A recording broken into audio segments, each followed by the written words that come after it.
Very happy to be joined now by Bills linebacker Lorenzo Alexander. Lorenzo, thanks for doing this. Hey, fellas, how you guys doing today? Doing well, man. Just got a tweet that just came across my timeline, which is Buffalo Bills PR. 1 minute ago, it's the Wednesday injury report. You got the day off for rest. Yeah, I'm an old man in the young man's league, so they do a good job of taking care of me. Who does that? Like, I feel like it would be almost insulting if they were like, "Hey, Lorenzo, just rest up today," but it would be way awesome if you got to go to them and be like, "I'd like some rest today," and they're like, "Yeah, you're a vet, you've been a Pro Bowler, you can take it off." Yeah, we have a great sports science department here, so they monitor all our reps and how much we run every day, and then obviously factor in our age and how long we've been in the league, and they come up with a plan for everybody, So I'm not the only guy that gets time off. Mm-hmm. But today was my opportunity to do it. Okay, so let me get all age-related questions out of the way. I was thinking about this today because I was looking at, you had a tweet about Frank Gore, and I think you said you love the way that he approaches the game. And, man, like I've been a Frank Gore fan for a long time, and I'm fascinated by Gore because he started out his career, and the number one question when he came out of college was, like, longevity. Is he going to hold up? Is he going to be durable after the injuries that he incurred? And now the guy's 36 years old, and he's still playing, and he's still effective. And you're the same age. And I want to know do you think Frank Gore gets too much hype as a running back, and linebackers like yourself who at 36 are still playing don't get enough credit? Like, what's harder to do, be a running back at 36 or a linebacker? A running back, by far. And the main reason is because they take a load of carries where every time they touch the rock,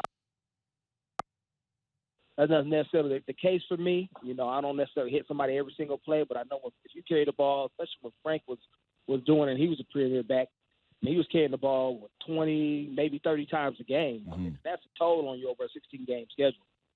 Yeah, it is. Hey, don't sell yourself short, though, too, because what you're doing is pretty impressive. Hey, what your team... No, we're impressed by you. Yeah, we say you over Gore. Yeah, that's what we say. I mean, if Frank Gore comes on with us, don't listen to that interview. We're going to be like, you're not so hot, Frank. You guys have been, once again, great defensively this season.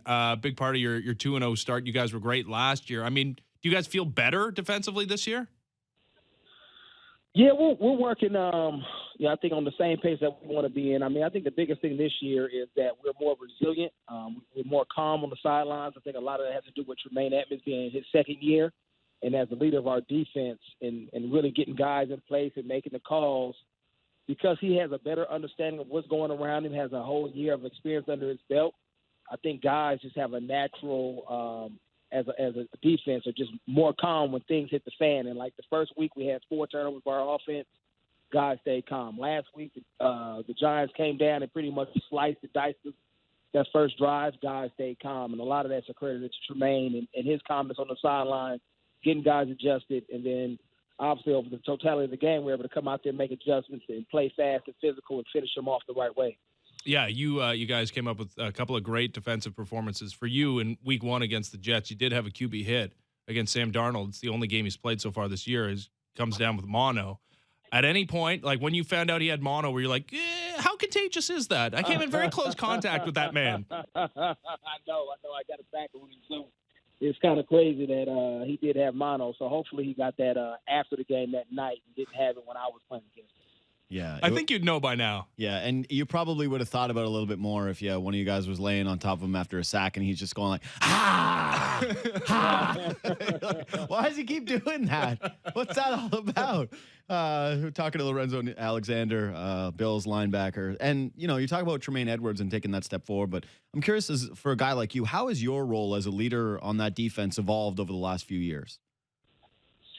I think just the biggest thing for me is I've become obviously a guy that's been here for 4 years now, so more of a mainstay. So, obviously when I first got here, it was Kyle Williams up to even last year, just being more doing it in partnership, but really deferring to him because he had been here for so long. But since his departure, I think there's more eyes on me in a sense because we don't have him, and then Frank is new.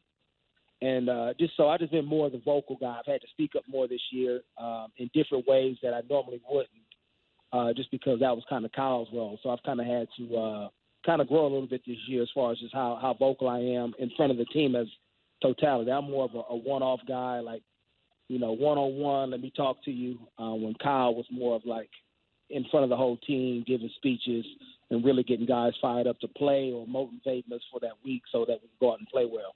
Well, it seemed like you were getting guys fired up in your edition of Mic'd Up that you had this last week. Yep. And I've never been able to ask anybody this before, but what is it like being mic'd up? Do you actually forget it's there? Like, does it come in ebbs and flows? Yeah, you do.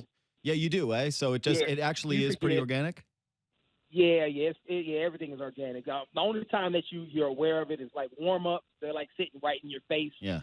So you kind of like, I'm mic'd up right now, and you normally don't even say too much in warm-ups anyway, because the camera is in your face. But once you get out there flying around, hitting folks, you've gotten hit maybe a couple of times too, you forget all about that camera and what's there, and you're just worried about winning. And at the end of the day, normally something cool kind of comes out. But I love being mic'd up. Every time I've mic'd up, we've won, I think, and I've had a pretty good game. And so I enjoy it. Yeah, well, obviously you should be asking for it more often, but I do, believe me. Yeah, I imagine it's also comforting to know that, like, yeah, you get final cut on that thing. I wonder if there's a few things that were left on the cutting room floor that you said during that game that, maybe some profanities that didn't get released into the public domain. Right, of course. Yeah, some things I wouldn't want my kids or my wife hearing that I'm saying on the sidelines. And sometimes you have funny conversations with guys during the game, and fans may say, why are they talking about that? But they do a good job as far as editing stuff and making sure, nothing too crazy gets out. Man, I've the only thing I can equate this to personally is that I've been on a Jumbotron before. Like, I went to a hockey game one year in an arena in Ottawa. Same. No, hold on. Okay. I went to a hockey game once, and I was the only fan wearing a jersey of the team that was playing, and it was like a small game. And so, like, every time this team scored, they kept throwing me up on the Jumbotron. And for like 10 seconds, you know how to act. Like, you're like, woo, number one. You do that move. Right. But then when they keep the camera in your face for longer than like 15 seconds, you're like, I don't have anything else here. Like, I don't have anything else for you. So I just imagine you in warm-ups. Fan away. Exactly. They're just holding the camera in front of you, and they're like, all right, you warming up. Like, what do you got to say? And you're like, nothing. Just I'm listening to my music. Yeah.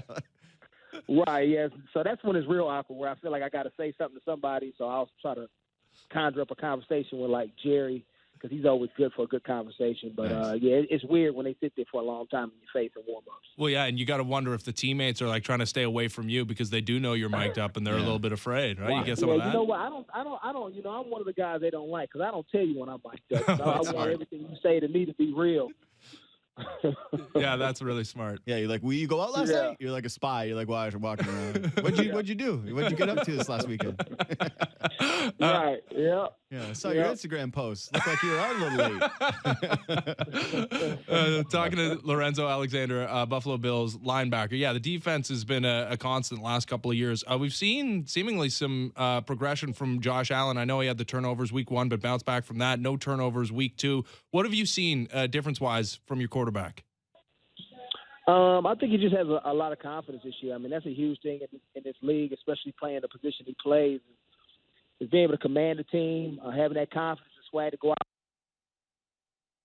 play through. You have a game where the offense has 4 turnovers, because sometimes that can kind of ruin you as a player, because now you always second guessing everything you do. But he plays with great confidence, has a great command of this offense, and guys have gravitated towards him. And as far as his skill set, touching the ball, having a better understanding of where to place the ball, it's been pretty cool to watch his growth over his last year or so.